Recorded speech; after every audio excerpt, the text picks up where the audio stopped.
नमस्कार, यूपी मिश्रा का इनसाइड झारखंड की ओर से।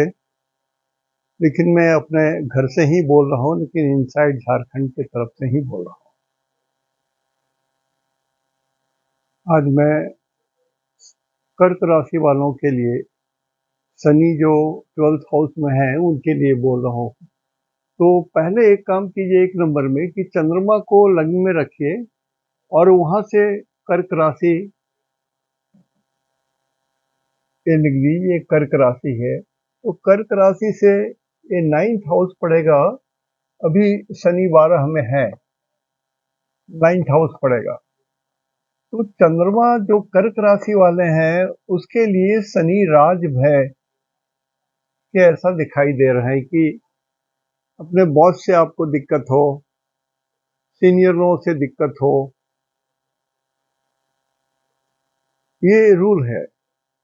लेकिन वक्री है शनि, लिहाजा हमने एक लिखा है, विपरीतम फलम वाच्यम खेटे वक्र गते सदा।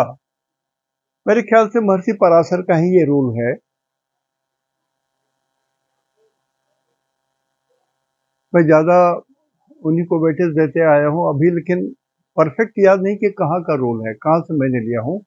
लेकिन so far I understand it is from Parashar, Maharshi Parashar. तो विपरीतम फलम वाच्यम खेटे वक्र गते सदा। खेटे माने प्लैनेट्स यदि उल्टे चल रहे हो तो विपरीतम फलम वाच्यम ये है। लेकिन ये नहीं कि कोई ग्रह वहां पर अपनी उपस्थिति के कारण सब कुछ उलट पुलट कर देंगे, वो नहीं है। मैं बराबर बोलता हूं कि स्थिति, युति, दृष्टि, हर तरह की चीजें चलायमान होती हैं। और कोई एक ग्रह खराब है, उसको दो तीन बढ़िया ग्रह देख रहे हैं तो शुभ जरूर हो गया, लेकिन अपनी स्थिति के कारण वो तो देगा ही ना अपना रिजल्ट। शनि खराब है तो खराब है, इसलिए पहला काम ये करना चाहिए कि आप अपने कुंडली में, कर्क राशि वालों के लिए बोल रहा हूं, ये देख लीजिए कि आपकी कुंडली में शनि जन्मांक के हिसाब से आपके लिए शुभ है, अशुभ है, मित्र तारा में है, परम मित्र तारा में है, संपत्ति तारा में है, सक्सेस तारा में है। तो ये देख लीजिए, यदि उससे शुभ है तो उसको कैटेगरी लिख दीजिए शुभ। शनि आपके शुभ है, वक्री है, तो थोड़ा सा उनकी शुभता घट जाएगी। ऐसा भी हो सकता है कि वो निगेटिव भी हो सकता है। अब है क्या, इस तरह से राशिफल बोलना ये उचित नहीं है मेरे हिसाब से। लेकिन दुनिया जानना चाहती है तो ठीक है, मैं भी उसी में हूँ, शरीक हूँ। होना ये चाहिए था कि पूरे ग्रहों का, जैसे गुरु मिथुन राशि में है, राहु कुंभ में है, तो ये सबको लेकर के देखना चाहिए। लेकिन बड़ा क्लमजी हो जाएगा यदि मैं एक्सप्लेन करूंगा तो मैं सिर्फ शनि को ही पकड़ के बात कर रहा हूँ। कम से कम समझने में तो सरल है। पहला rule, classify the Saturn from your native chart. लग्न चार्ट से, जन्मांक से शनि आपके कुंडली के लिए शुभ है कि नहीं है, आपके लिए शुभ है या नहीं है, वो देख लीजिए, नंबर 1। नंबर 2, कर्क राशि को चंद्रमा लिख के उसके बाद सेकंड हाउस, धन लाभ, सुखद, रोग, कर्म हानि, द्रव्य लाभ, धनप्रद, ये विपरीतम फलम वाच्यम के हिसाब से मैं रिजल्ट लिख रहा हूं। कारण कि यहाँ रेट्रो वक्री क्या करेंगे वो हमने यहाँ पर लिख दिया है। लग्न में शनि है तो शुभ है, सेकंड हाउस में शुभ है, तीसरे में अभाव देंगे, चौथे में सुखद है, पांचवें में लाभ देंगे, छठे में दुख देंगे, सेवंथ हाउस में थोड़ी शांति। जिनके घर में झंझट हो रहा होगा, दंपति में, दाम्पत्य सुख में कमी हो, अपनी सूझबूझ के कारण या गलत सूझबूझ के कारण दुख हो रहा हो, तो वहां थोड़ी शांति हो जाएगी। अष्टम भाव में भी शांति होगी। नवम भाव में शनि वक्र रहे तो जरूर जानिए you are going nearer to God, you are reaching nearer to God, you are on the right path towards God. तो ये वक्री तो जरूर सुख होता है। और यही रेट्रो यदि 10th हाउस में है तो सुखद है, 11th हाउस में है तो धन की हानि करेंगे, धन हानि। और 12th हाउस में है तो सामान्य है। यदि मृत्यु ना हो, मृत्यु का समय नहीं आ रहा हो बकरी के भीतर, तो सामान्यतः ठीक ठाक रहेंगे। लेकिन दृष्टि का फल भी आपको देखना चाहिए कि यदि को शनि को लग्न में पकड़ते हैं तो शनि की तीसरी दृष्टि लक्ष्मी देती है और ये 100% चलता है। और यहां से यदि देखें तो तीसरी दृष्टि सुखद है, 25% यहाँ पर बोल रहा है, और यहाँ पर से ये 100% है। तो गोचर के हिसाब से मोटा मोटी ये मान के चल सकते हैं कि शनि शुभ शुभ है आपके लिए।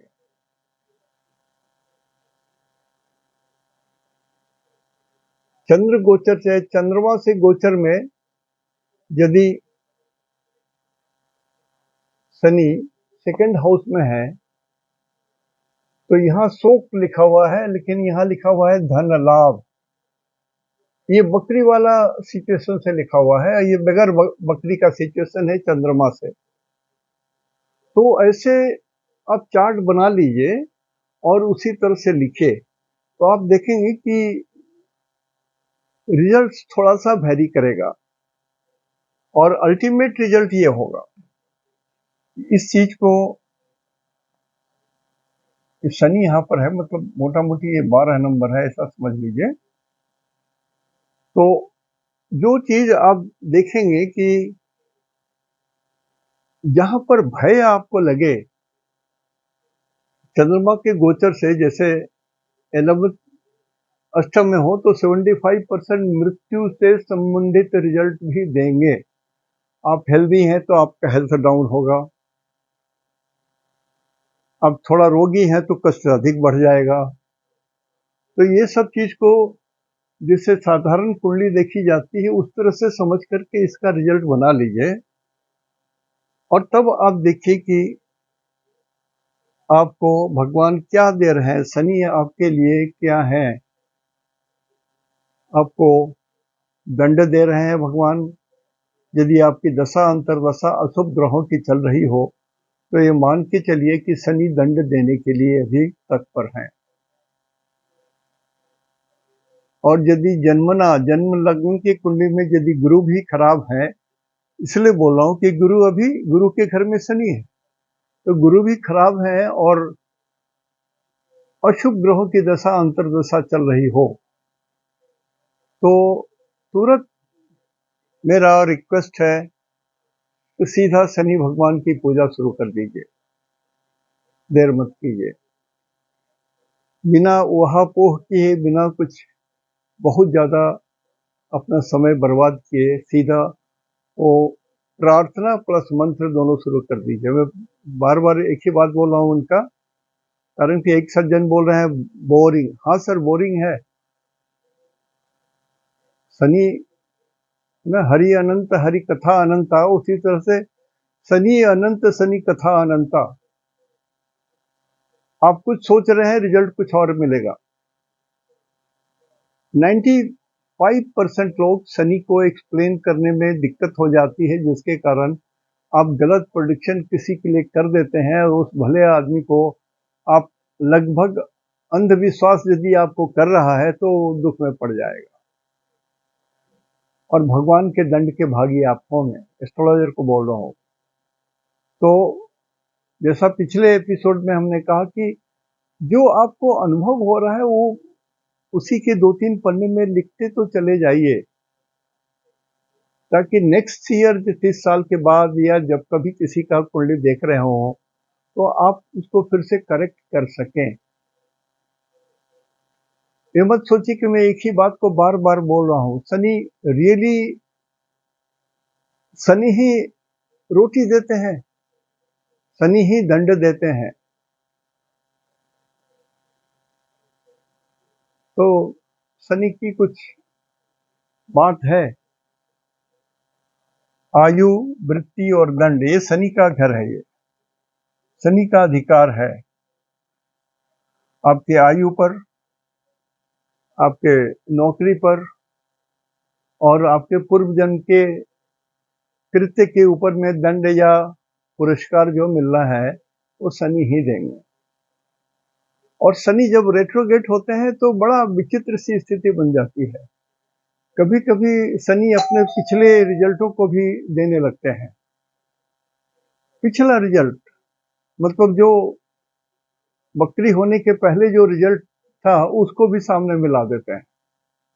कभी कभी ऐसा भी होता है।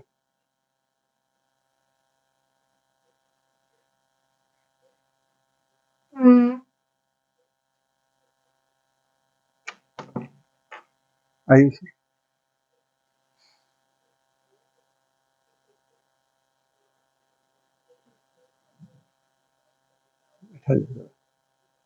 ज्ञानेश बाबा, अभय सर जी आए हैं।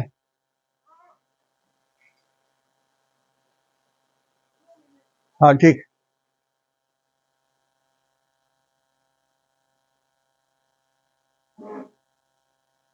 आ रहे हैं, बैठे।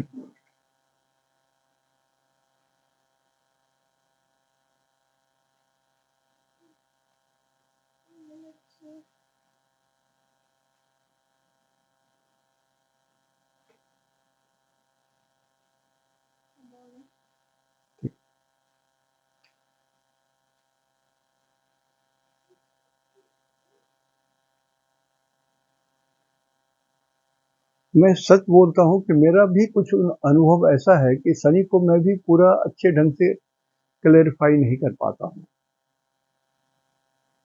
एक तो ये स्नेह चरती इति शनि, धीरे धीरे चलने वाले ग्रह है ये। तो ऐसे ही जो ग्रह धीमे स्पीड में चलता है उनका रिजल्ट, और फास्ट मूविंग जैसे बुध है, शुक्र है, ये सब फास्ट मूविंग प्लैनेट है। इनके रिजल्ट झट झट झट झट आपको दिखाई देने लगेंगे। लेकिन शनि का रिजल्ट थोड़ा धीरे धीरे धीरे धीरे धीरे धीरे मिलता है। जब तक आप मन स्थिति से स्वीकार कीजिए तब तक तो फिर दूसरा रिजल्ट आ जाता है। कारण कि नवांश में चेंज होना तुरंत रिजल्ट देता है। नवांश का रिजल्ट तुरंत रिजल्ट देता है। कारण कि अभी उत्तरा भाद्रा में है शनि, तो उत्तरा भाद्रा का रिजल्ट शनि का क्या होता है मैं आपको बता रहा हूं।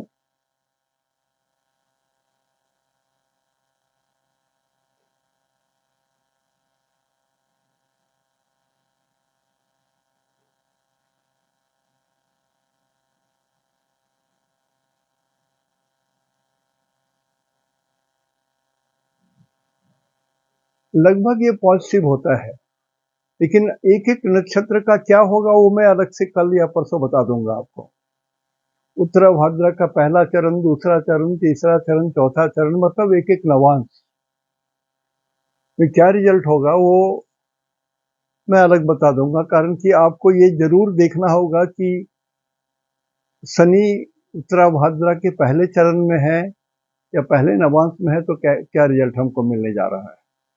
तो नवांश का रिजल्ट, क्योंकि स्लो मूविंग जितने प्लैनेट हैं उनका जो वर्ग कुंडली का रिजल्ट होता है वो जरूर मिलता है। वर्ग कुंडली का जो नवांश का रिजल्ट है और दशमांश में जो रिजल्ट होता है वो जरूर मिलता है, और वो लक्ष्य होता है, अनुभव होता है। तो ये चीज जानना जरूरी है। और जो लोग सही में एस्ट्रोलॉजी सीख रहे होंगे, मेरे शब्दों के सहारे कुछ सीख भी रहे होंगे, तो मैं कहूंगा कि जिसमें आप शनि का लिख रहे हैं जो मैं बता रहा हूं, उसमें 3-4 पेज अलग से खाली छोड़ दीजिए। इस बीच में जो आपको अनुभव होता जा रहा है वो अनुभव भी लिख दीजिए। कष्ट, आनंद, दुख, सुख, जो भी आपको मिलता है, झटका, हानि, धोखा, सब आप लिखते जाइए। रोग तो मैंने ये बनाया जरूर, और इसीलिए ये जो है रेट्रो का शनि है, इसको उतार सकते हैं तो उतार लीजिएगा, लगभग यही मिलना चाहिए। और 12 यहाँ है, यहाँ शनि है, तो ये इस घर का रिजल्ट और इस घर का रिजल्ट मिक्स कर दीजिए, आपको सब कुछ मिल जाएगा। इसलिए इसको भी नोट कर लीजिए। और विश्व शांति के लिए आप देखिए, विश्व में तनाव, संघर्ष, युद्ध, प्राण हानि, जल प्रय, वायु विषाक्त, अब इसमें क्या है कि अभी भूकंप जितना आया है, अभी बहुत बाकी है। भूकंप अभी बहुत बाकी है। जहां जहां पहाड़ टूट करके या ज्वालामुखी फूट करके जो निकल गया तो निकल गया, वह रिपीट नहीं करेगा उतना। लेकिन जहां पर बर्फ पड़ करके ऊपर या पानी के कारण ऊपर बंद हो गया है, उन सब जगहों में यदि भूकंप आता है तो बड़े स्तर का होगा। वो 4 डेसिबल या 5 का 5 कम से कम 5.5, 6, 6.5 लेवल तक का आ जाएगा, और बहुत हानि कर सकता है, बहुत हानि कर सकता है। तो वो तो साधारण, जैसे मैं बार बार बताया हूं, उससे आप चेक कर सकते हैं, नहीं तो लास्ट में मैं चेक करके बता दूंगा कि कहाँ कहाँ अभी भी आने की संभावना है भूकंप। तो आज ज्यादा नहीं बोल रहा हूँ। कर्क राशि से आप देख लीजिए, जहां पर ये 4 है और ये 12 है 9th हाउस में, तो 9th हाउस में पापक ग्रह अधिक खराब हो जाते हैं, गुरुजनों को नुकसान करते हैं, पापा को नुकसान करते हैं, धर्म पुरोहित को नुकसान करते हैं, आपके जो पंडित जी हैं उनको नुकसान करेंगे, आपकी जो भावना है, मीठी भावना है, वो आहत होगी। आपको कुछ ऐसे संवाद मिलेंगे जो आप तर्क से जीत नहीं सकते हैं, लेकिन वो भीतर भीतर घूमता रहेगा आपका। तो 9th house Saturn from moon is really difficult कर्क राशि वालों के लिए। कर्क राशि वालों के लिए ये वक्री शनि बहुत शुभ नहीं है। इस चीज को कर्क राशि वाले समझ लीजिए, आप उसको क्लासिफाई कर लीजिए कि ओरिजिनल कुंडली में ये शुभ है या नहीं है।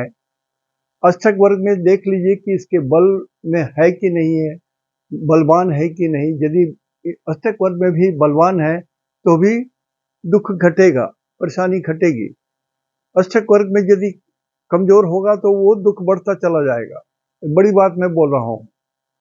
अष्टक वर्ग मैंने बताया नहीं है, इसलिए मैं डिटेल से कुछ नहीं बोल रहा हूँ।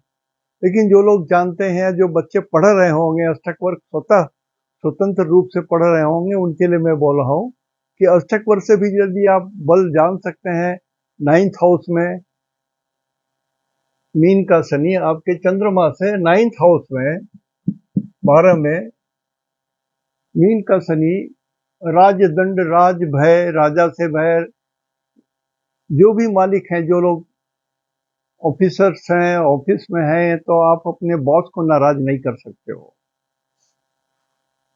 आप अपने सीनियर को नाराज नहीं कर सकते हो, आप छल कपट की दुनिया में नहीं जी सकते हो, आपको राजदंड मिल जाएगा, कष्ट हो जाएगा आपको, आपके बाल, आपको कष्ट होने का मतलब आपके बाल बच्चों को भी कष्ट हो जाएगा। इसलिए इस समय बिल्कुल प्रेयर करना चाहिए। ओम नीलांजन समाभासम रविपुत्रम जमाद्रिजम छाया मार्तंड संभूतम तम नमामि शनिचरम। ओम शं शनिश्चराय नमः। ये मंत्र को जरूर पढ़िए और बराबर पढ़िए, भक्ति भाव से पढ़िए। और एक नवग्रह का फोटो मंगा लीजिए घर में, कारण कि अभी थोड़ा लंबे रहेंगे। अब सिंह राशि का बोलूं तो बहुत समय लग जाएगा, तो मैं सोचता हूं कि इतना मैं, मुझे समझ में आ गया है कि जितना मैं बताया हूं उसके हिसाब से नवांश वगैरह आप खुद देख सकते हैं। तो कल मैं ये उत्तरा भाद्रा और रेवती इसके आठों नवांश में क्या फल होगा उसको बताऊंगा। वो ज़्यादा जरूरी है वो बता देना, कारण कि अभी शनि इसी में विचरण कर रहे हैं और रिजल्ट ज़्यादा देंगे, भाव से ज़्यादा देंगे नवांश का।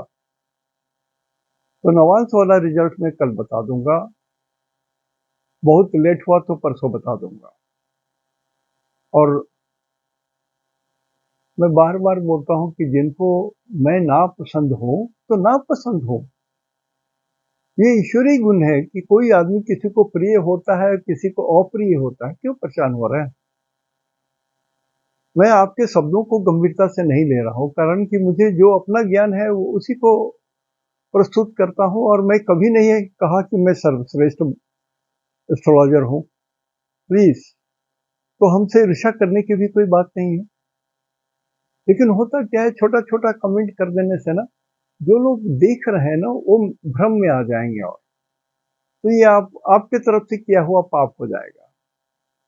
ईश्वर तो बुरा मानेंगे इसको जरूर। तो आप यदि अपनी प्रभुता दिखाना चाहते हैं तो आप अपना एक छोटा सा ही सही, आधे घंटे का ही सही, 40 मिनट का ही सही, आप अपना यूट्यूब खोल लीजिए।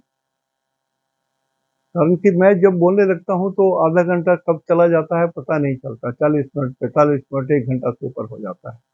तो आज मैं बिल्कुल निश्चित होकर के आया था, हालांकि कर्क राशि मेरे घर के बहुत लोगों का है, फिर भी सिर्फ मैं इतना ही कर सकता हूं कि जो कर्क राशि वाले लोग हैं, गुरुजनों का अपमान ना करें, अपने ऑफिस में अपने सीनियर्स का अपमान ना करें, मंदिर में जाकर के पंडित जी का अपमान ना करें, कहीं भी ईश्वर के प्रति अवहेलना करते हुए कुछ ना करें, नहीं तो भारी दंड भुगतना पड़ जाएगा। आज यहीं तक। इति शुभम। तेहन दो, इनाग्ये जोहार।